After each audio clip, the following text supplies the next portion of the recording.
이런 식으로까지 나를 속일 수 있었단 말이냐? 너희가 내 자식 맞니? 처음부터 계획이었지?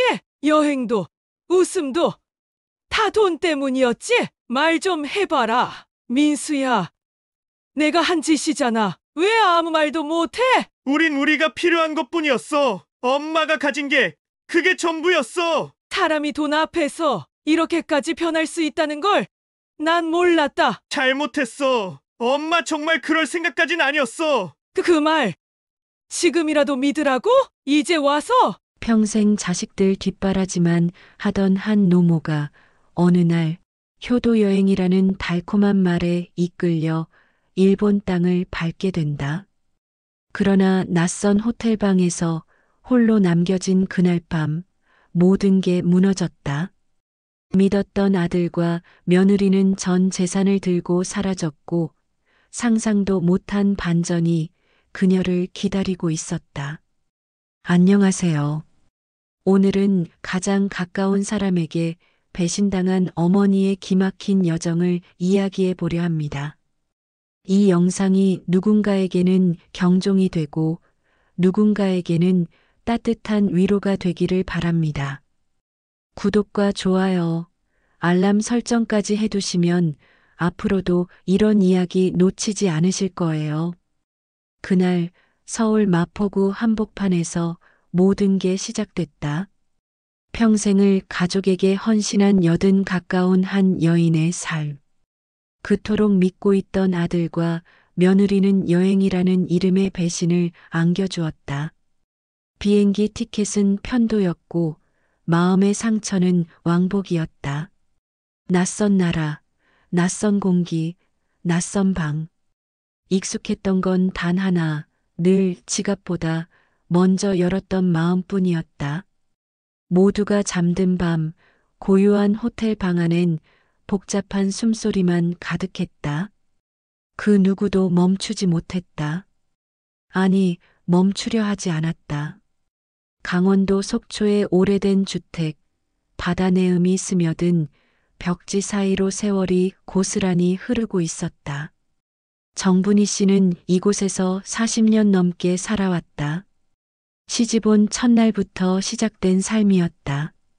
젊은 날에는 뒷산에 올라 장작을 해오고 겨울이면 손이 트도록 연탄을 날랐다. 남편은 성실했지만 무뚝뚝한 사람이었고 자식 셋을 낳아 키우는 동안 손 한 번 제대로 잡아준 적 없었다. 그래도 불평 없이 매일 밥을 지었다. 삶은 늘 가족의 순서가 먼저였고 자신의 마음은 늘 맨 마지막에 두었다.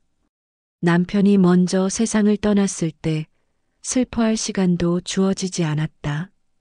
그저 조용히 상을 치르고 다시 주방으로 향했다. 그리움은 밤마다 잠자리에서 혼잣말로 꺼냈다. 그렇게 살아가는 동안 손자들이 하나둘 태어났고 아들 내외가 서울살이에 바빠질수록 그녀는 더욱 할 일이 많아졌다. 김장을 담그고 반찬을 싸며 손자들 돌봄까지 도맡았다. 어느 순간부터 몸이 자주 저려왔고 허리 통증이 쉬이 가시지 않았다. 동네 의원에서는 쉬어야 한다고 했지만 그녀는 쉴 수 없었다. 서울에 사는 장남 민수 씨는 중소기업에서 부장으로 일하고 있었다. 속정은 깊은 편이었지만 늘 바쁘다는 이유로 연락을 잘하지 않았다. 어머니 생신에도 현금 봉투 하나로 대신했고 명절이면 차가 밀린다며 서둘러 자리를 떴다. 정분희 씨는 그런 민수 씨가 못내 섭섭했지만 속으로만 삼켰다. 어머니란 그런 사람이라고 믿었기 때문이다. 민수 씨의 아내 혜진 씨는 더 분명한 사람이었다. 생활력이 강했고 어머니에게는 늘 약간의 거리감을 뒀다. 무언가 계산하는 듯한 눈빛은 항상 냉정했고 가끔 그녀가 해온 반찬을 짜다거나 불편하다고 말한 적도 있었다. 민수 씨보다 말수가 적었지만 결정적인 순간엔 늘 혜진 씨가 의견을 주도했다. 가족 모임 자리에서조차 늘 중심에 있었던 건 혜진 씨였다. 정분희 씨는 그런 혜진 씨가 그리 가깝지는 않았지만 며느리란 다 그런 거라며 스스로를 타일렀다. 그러던 어느 날 민수 씨가 갑자기 전화를 걸어왔다. 목소리는 평소보다 부드러웠고 어딘가 기대에 찬 어조였다. 어머니, 요즘 좀 어떠세요? 라는 말 한마디에 정분희 씨의 가슴이 묘하게 두근거렸다. 그 목소리를 통해 예감된 것이 있었다. 혹시? 라는 기대.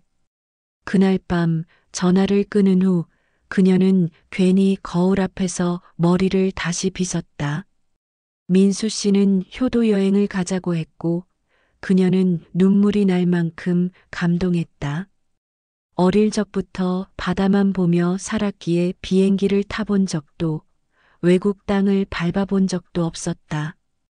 온천 여행이라니 텔레비전에서만 보던 그곳에 자신이 간다니. 그날 이후 매일 달력을 보며 날짜를 세웠다. 고운 옷을 꺼내 손질했고 새로 산 신발은 상자째 침대 밑에 두었다. 동네 친구들에게도 자랑처럼 이야기했다. 우리 아들이 나 온천 여행 보내준다네. 속초의 찬 바람 사이로 오랜만에 진한 미소가 스며들었다. 공항은 낯설지만 들뜬 분위기였다. 전광판에 빼곡히 적힌 외국 도시 이름들, 왠지 모르게 두근거리는 사람들, 이륙하는 비행기의 굉음까지 모두가 새롭고 낯설었다. 정분희 씨는 무거운 짐을 양손에 들고 꾸역꾸역 걸었다. 민수 씨는 짐을 들어주지도 주변을 살피지도 않았다. 혜진 씨는 스마트폰 화면에서 눈을 떼지 않았지만 입가엔 억지 미소가 얹혀 있었다. 출국장 앞 혜진 씨는 조용히 손을 내밀며 말했다. 엄마, 이제부터 우리가 다 책임질게요. 그리고는 정분희 씨가 지갑을 꺼낼 때 옆에서 통장을 자연스럽게 받아갔다. 그 순간 정분희 씨는 짧은 망설임 끝에 말없이 고개를 끄덕였다. 신뢰였다. 아니, 믿고 싶은 마음이었다. 비행기는 구름 사이를 가르며 일본 도쿄로 향했다. 호텔에 도착한 첫날 밤 온천욕을 마친 뒤 민수 씨는 갑자기 짐을 챙겼다. 사정이 좀 생겨서 금방 다녀올게요. 혜진 씨도 아무렇지 않다는 듯 엄마는 피곤하시니까 좀 쉬세요. 라고 말하곤 현관문을 닫았다. 그 말이 마지막이었다. 방은 곧 정막에 잠겼고 TV에서는 낯선 일본 예능이 흘러나왔다. 정분희 씨는 처음엔 그냥 산책을 간 줄 알았다. 하지만 시간이 흘러도 돌아오지 않았다. 휴대폰은 꺼져 있었고 호텔 프런트에 물어봐도 체크아웃 기록은 없었다. 다음 날 아침 조식 뷔페에 혼자 앉아 고개를 숙였다. 소리도 없이 눈물이 뚝 떨어졌다. 손자들에게 사줄 간식은 이미 캐리어에 가득했는데 지금은 그 캐리어조차 무거웠다. 마음속에선 계속해서 불안한 예감이 솟구쳤다. 하지만 동시에 무슨 사정이 생긴 거겠지라는 생각으로 스스로를 진정시켰다. 그날 저녁이 되도록 연락은 없었다. 호텔 방의 공기가 차가웠다. 바깥 온천에서 웃으며 떠드는 소리들이 더욱 허무하게 들렸다. 거울 속의 얼굴은 멍했고 무엇이 현실이고 무엇이 착각인지 알 수 없었다. 지금이 꿈이면 좋겠다고 마음속으로 몇 번이나 되뇌었다. 하지만 그건 꿈이 아니었다. 그 밤 이후로도 아무도 그녀를 찾지 않았고 그녀는 일본 도심 한복판에 홀로 남겨졌다. 해가 지고 난 뒤의 도시, 일본의 밤거리는 너무 조용했다. 호텔 밖으로 나와 주변을 배회하는 동안 정분희 씨는 고개를 들 수 없었다. 네온 사인이 번쩍이는 거리, 익숙하지 않은 언어들, 지나가는 사람들의 표정 하나하나가 낯설었다. 그토록 고대했던 여행이 단 하루 만에 악몽으로 바뀌었다. 관광객 무리 사이에 섞여서도 그녀는 철저히 혼자였다. 주머니를 뒤져보았지만 남은 현금은 얼마 되지 않았고 통장은 이미 며느리 손에 넘긴 상태였다. 호텔 프런트에 도움을 요청해 보려 했지만 언어는 장벽이 되었다. 겨우겨우 메모지에 쓴 민수 씨의 이름과 연락처를 건네 보았지만 돌아오는 건 고개를 젓는 반응뿐이었다. 심장이 바닥에 내려앉은 듯 무거웠고 발끝부터 머리끝까지 뜨거운 기운이 올라왔다. 가슴속에서 스르르 뭔가 무너지는 소리가 들렸다. 밤이 깊어가던 그 무렵 정분희 씨는 다시 호텔 로비 소파에 앉았다. 그 자리에서 몇 시간을 허비했다. 손에는 쥘 것도 걸어갈 곳도 없었다. 눈이 가늘게 감겼다가 다시 떠지는 사이 문득 오래전 일이 떠올랐다. 민수 씨가 어린 적 감기에 걸려 밤새 열을 앓던 날 등을 쓸어내리며 새벽까지 노래를 불러주던 기억. 사람들은 다들 효자라고 했었다. 그 시절 그녀는 민수 씨를 위해 뭐든 할 수 있었다. 그 민수 씨가 지금은 자신을 이 먼 땅에 두고 사라졌다. 혼자 남겨졌다는 현실이 마음을 짓눌렀다. 한편 민수 씨 부부는 일본의 외곽 도시의 한 작은 집에 머물고 있었다. 지인이 소개해준 숙소였다. 전 재산은 이미 인출되었고 그 돈은 비밀 계좌에 이체된 상태였다. 민수 씨는 불안한 듯 창밖을 내다보았고 혜진 씨는 노트북 앞에 앉아 앞으로의 계획을 정리하고 있었다. 그들은 생각했다. 어차피 어머니는 혼자 돌아갈 수 없다. 조금 지나면 상황은 정리될 것이다. 그러나 그것은 치명적인 오산이었다. 호텔에서의 사흘째 되는 날 정분희 씨는 방 안에서 홀로 몸을 웅크렸다. 식사는 거의 하지 않았고 뜨거운 물로 손을 씻으며 조용히 흐느꼈다. 한 끼, 두 끼를 걸으면서도 그녀는 로비로 나갔다. 누군가 혹시 돌아오지 않을까 희미한 희망을 품고 있었다. 하지만 돌아오는 건 일본어 안내 방송뿐이었다. 사람들 틈을 지나갈 때마다 시선이 쏟아지는 듯했고 주름진 손을 감추고 싶어졌다. 체념에 가까운 고요함이 마음속을 채우고 있었다. 배신이라는 단어가 떠오르자 손이 떨렸다. 믿고 싶지 않았다. 하지만 그 배신은 너무나도 명확했다. 한순간에 무너져버린 삶, 그 안에서 다시 일어서는 일은 쉽지 않았다. 하지만 그녀는 아직도 민수 씨의 그 따뜻한 어릴 적 손길을 기억하고 있었다. 그 기억만이 지금의 추위를 견디게 해주고 있었다.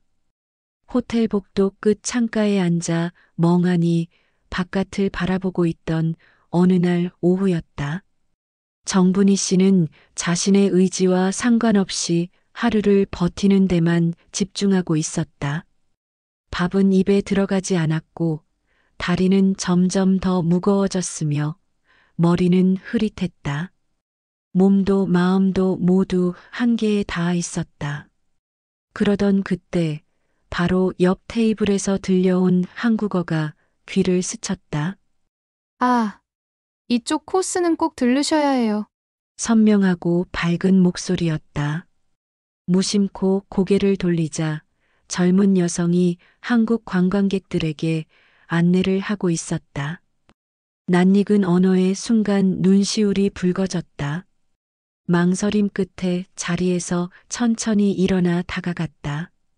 작은 목소리로 말을 건넸고 여성은 잠시 놀란 듯 하다가 이내 정분희 씨의 이야기에 귀를 기울였다. 천천히 조심스럽게. 눈빛은 금세 진지해졌다. 여성의 이름은 수진 씨였다. 일본에서 관광 가이드로 일하고 있었고 때때로 한국 단체 여행객을 안내했다. 일정을 마친 후에도 그녀는 정분희 씨 곁에 머물렀다. 차를 한 잔 권하며 따뜻한 말투로 이런저런 질문을 건넸고 정분희 씨는 마침내 가슴속 이야기를 꺼내기 시작했다. 수진 씨는 말없이 듣고 또 들었다. 이야기가 끝났을 때 그녀는 갑자기 손을 꼭 잡았다. 그리고 조용히 말했다. 혹시 속초에서 고아원 봉사하시던 분 아니세요? 순간 정분희 씨의 눈이 커졌다. 기억이 먼지처럼 피어올랐다. 20여 년 전 속초의 한 고아원에서 주말마다 아이들에게 밥을 해주던 시간, 그 아이들 중 하나였던 이름 모를 소녀. 항상 뒤에 앉아 조용히 밥을 먹던 작고 마른 아이. 바로 눈앞에 있는 이수진 씨였다. 그녀는 말했다.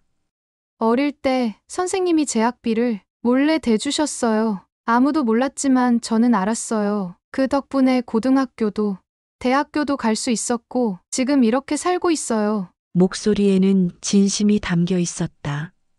그 순간 정분희 씨의 안에서 무언가가 녹아내렸다. 세상에 혼자 남겨진 줄 알았던 마음이 조금씩 풀려나갔다. 수진 씨는 즉시 조치를 취했다. 정분희 씨를 자신이 사는 집으로 모셔가 따뜻한 음식부터 준비했다.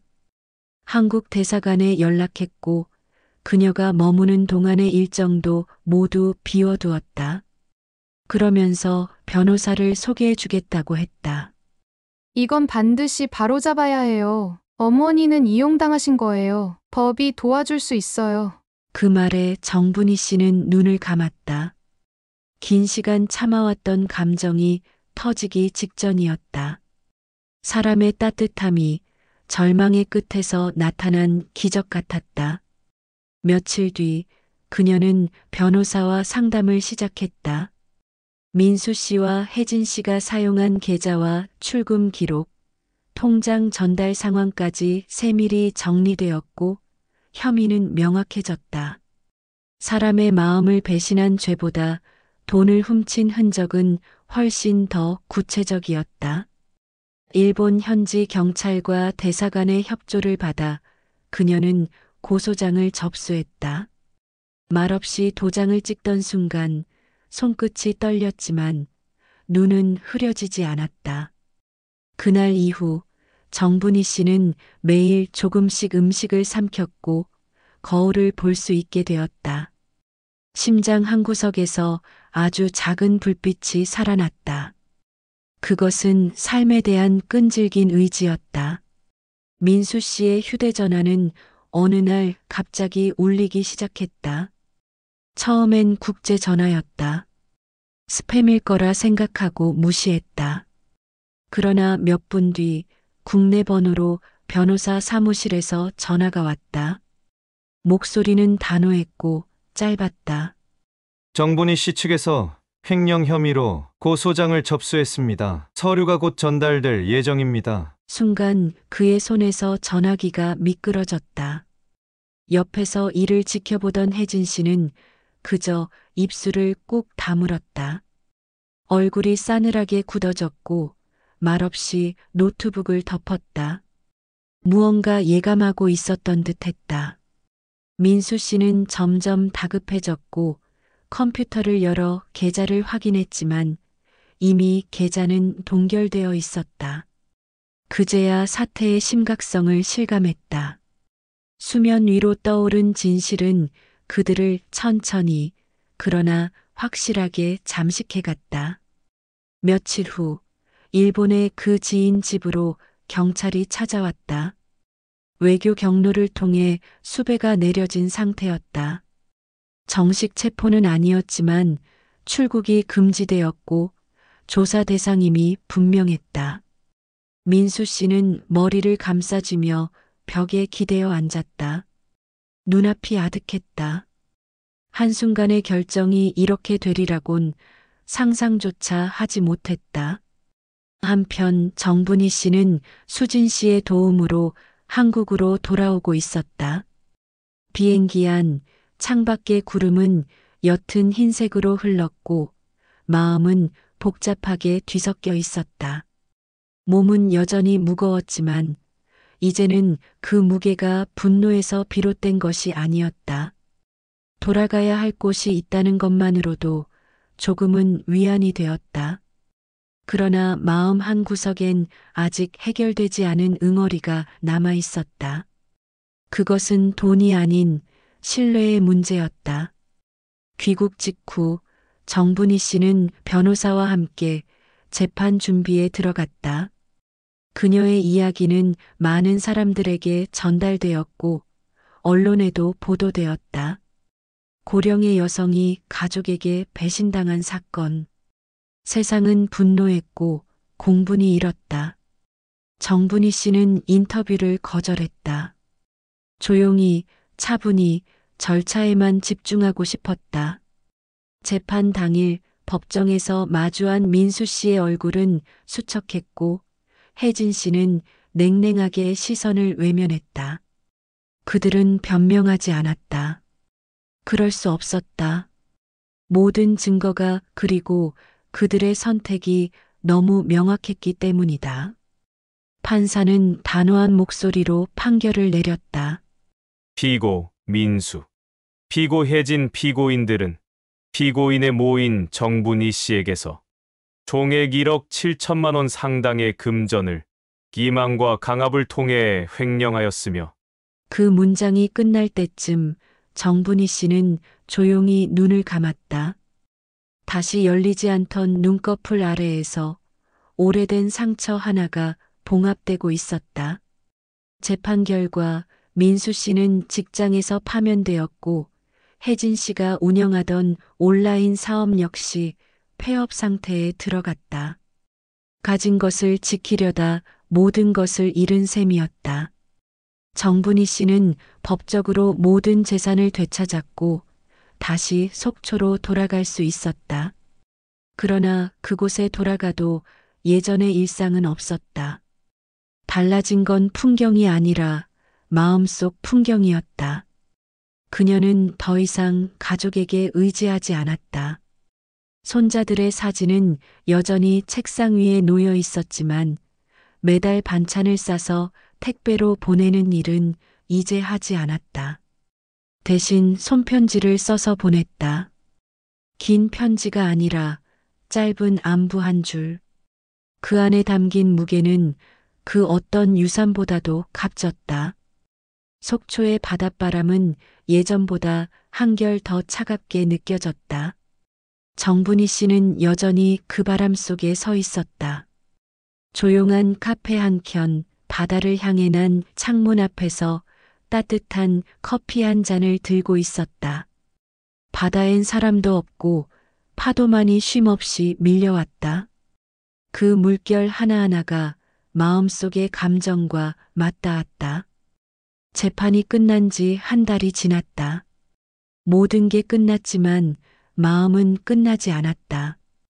되찾은 돈도 되찾은 집도 그녀에게는 그리 중요한 게 아니었다. 그녀는 매일 밤 생각했다. 어째서였을까? 어디서부터 잘못된 걸까? 민수 씨가 처음 용돈을 받았을 때의 웃음, 혜진 씨가 결혼식 날 건넨 어색한 인사, 손자가 처음 말을 배울 때의 감격, 모두 진심이었던 순간이 분명 있었다. 그런데 그 모든 순간들이 어느새 뒤틀려 버렸다. 배신은 단칼 같지 않았다. 그것은 아주 서서히 일상에 녹아들며 침투했다. 그래서 더 아팠다. 믿음이라는 단어는 단단한 것 같지만 실은 유리처럼 쉽게 깨졌다. 그 조각들이 마음에 박혀서 밤이면 쓰라렸다. 무릎이 아파서가 아니라 마음이 아파서 잠들지 못하는 날이 많았다. 그러나 정분희 씨는 스스로를 쓰다듬었다. 그래도 살아야지. 수진 씨가 보내준 손편지는 항상 머리맡에 두고 읽었다. 어머니, 저는 어머니 덕분에 여기까지 왔어요. 이제는 제가 어머니를 지켜드릴게요. 그 짧은 문장이 몇 날, 며칠의 어둠을 밀어냈다. 한 줄기 빛이 스며드는 듯 했다. 한편 민수 씨는 폐쇄된 집안에서 거의 나오지 않았다. 지인들과의 연락은 모두 끊겼고 혜진 씨 역시 자신을 탓하지 않았다. 둘은 함께 있었지만 더 이상 같은 곳을 보지 않았다. 민수 씨는 문득 어릴 적 생일에 어머니가 사줬던 손뜨개 목도리가 떠올랐다.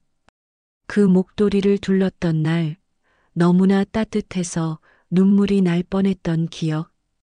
그러나 지금은 목을 감싸는 건 차디찬 공기뿐이었다. 어느 날 정분희 씨는 손자들에게 편지를 썼다. 너희는 어른들의 선택으로 상처받지 않았으면 좋겠구나. 할머니는 잘 지낸단다. 바다를 보며 살아. 이 바다는 언제 봐도 변하지 않아서 참 고맙단다. 편지는 길지 않았지만 그 속엔 따뜻함이 담겨 있었다. 아직은 믿고 싶은 마음이 남아 있었고 미래에 대한 작은 희망이 자리했다. 그녀는 여전히 눈을 감고 기도했다. 누구를 미워하는 기도는 아니었다. 다만 앞으로는 자신을 더 아끼고 자신을 위해 살 수 있기를 바랐다. 한평생 다른 사람만을 위해 살아온 시간에 이제는 스스로를 위한 시간 하나쯤 있어도 되지 않을까? 눈가엔 조용히 눈물이 맺혔고 바다는 여전히 같은 리듬으로 속삭이고 있었다. 비가 억수같이 쏟아지던 날이었다. 속초 시내의 변호사 사무실로부터 전화 한 통이 걸려왔다. 정분희 씨는 잠시 망설였지만 전화를 받았다.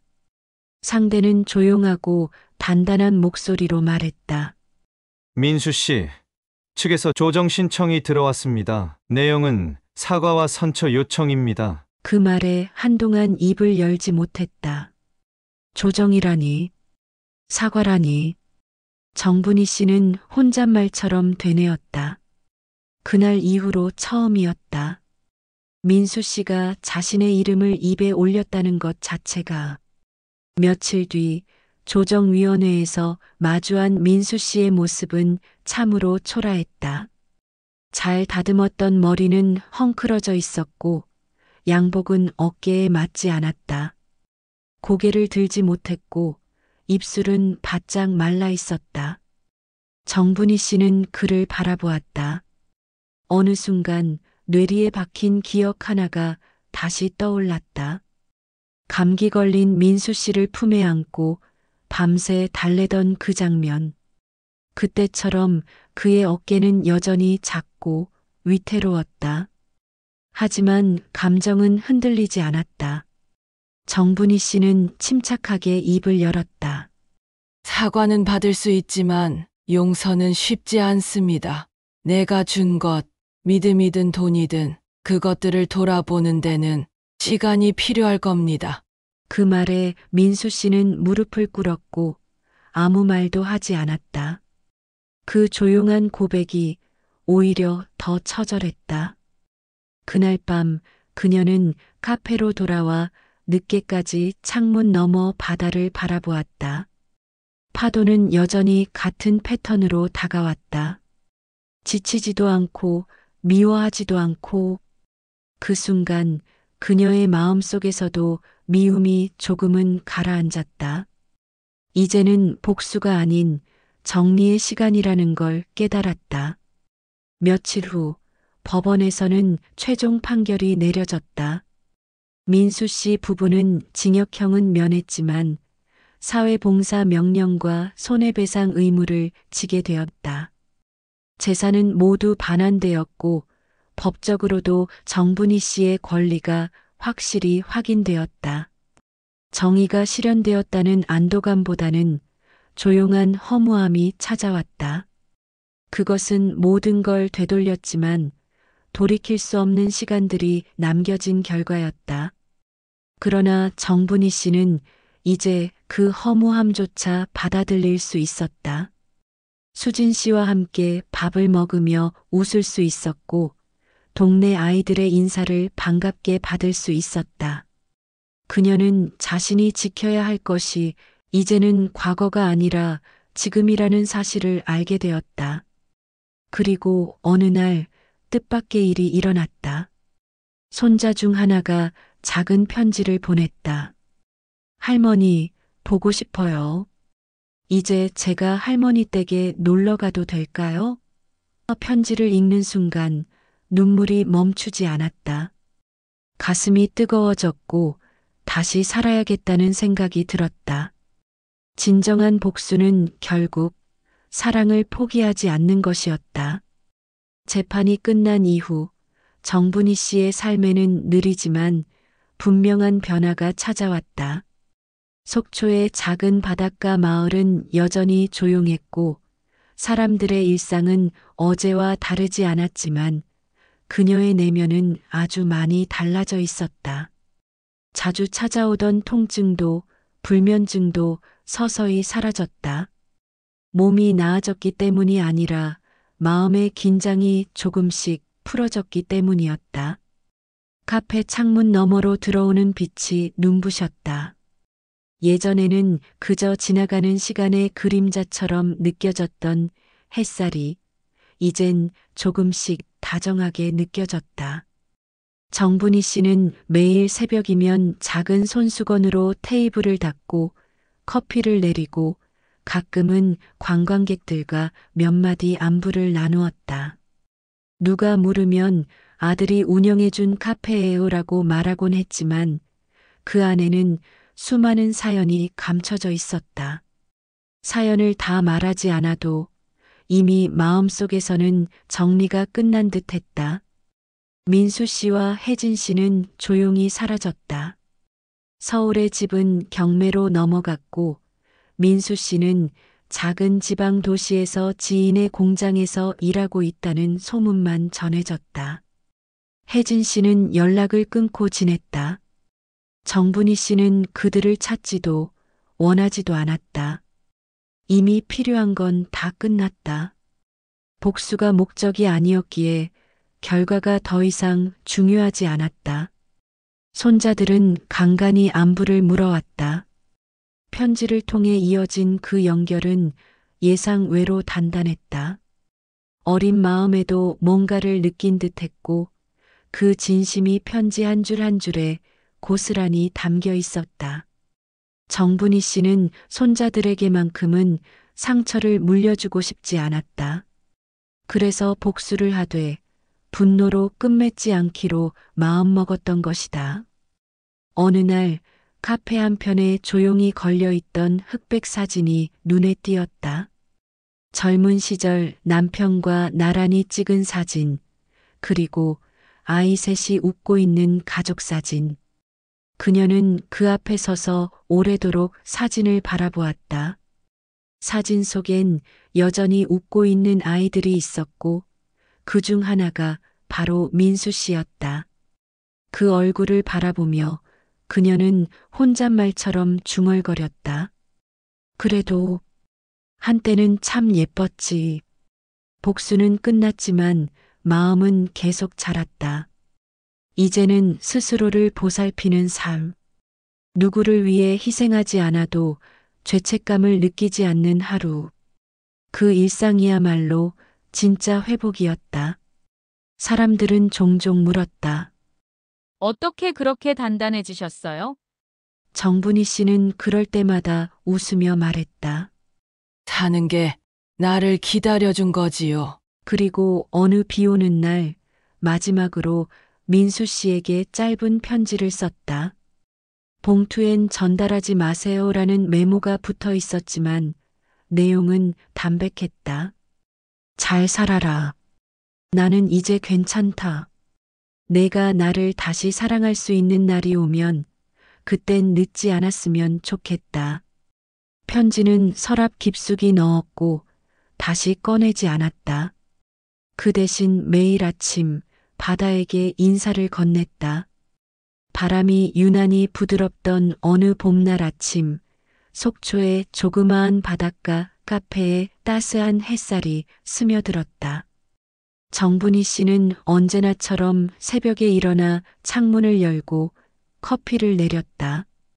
손에는 더 이상 떨림이 없었고 마음엔 고요한 잔물결만이 남아 있었다. 기억은 여전히 그녀의 곁을 맴돌았지만 더 이상 가슴을 핥히지는 않았다. 그저 시간이 지나며 곱게 말라가는 꽃잎처럼 차분히 자리를 잡아갔다. 복수는 이루어졌다. 그리고 그 복수는 분노나 증오가 아닌 단단한 정의감에서 비롯된 것이었다. 정분희 씨는 자신의 삶을 도둑맞았던 순간에 끝까지 맞섰고 다시 되찾았다. 누군가는 그 싸움을 노인의 고집이라 불렀을지도 모르지만 그녀에게는 삶에 대한 마지막 예의이자 존엄이었다. 그 존엄을 지켜냈기에 지금은 비로소 평화를 안을 수 있었다. 민수 씨 부부는 결국 서로 다른 길을 걷게 되었다는 소문이 들려왔다. 모든 것을 잃은 뒤에도 그들은 자신을 돌아볼 여유를 갖지 못했던 듯했다. 하지만 정분희 씨는 더 이상 그들의 이야기에 흔들리지 않았다.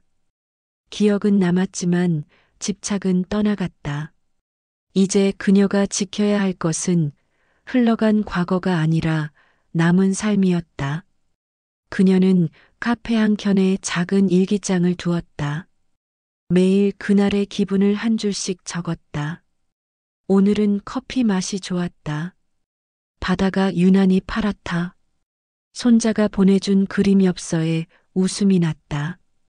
그 짧은 문장들이 쌓여 그 어떤 회고록보다 진실한 인생의 기록이 되었다. 그리고 가끔 수진 씨가 놀러 왔다. 함께 밥을 먹고 해변을 걸으며 이야기꽃을 피웠다. 어느 날 수진 씨는 말했다. 어머니, 언젠가 제 가게에도 한번 오셔야죠.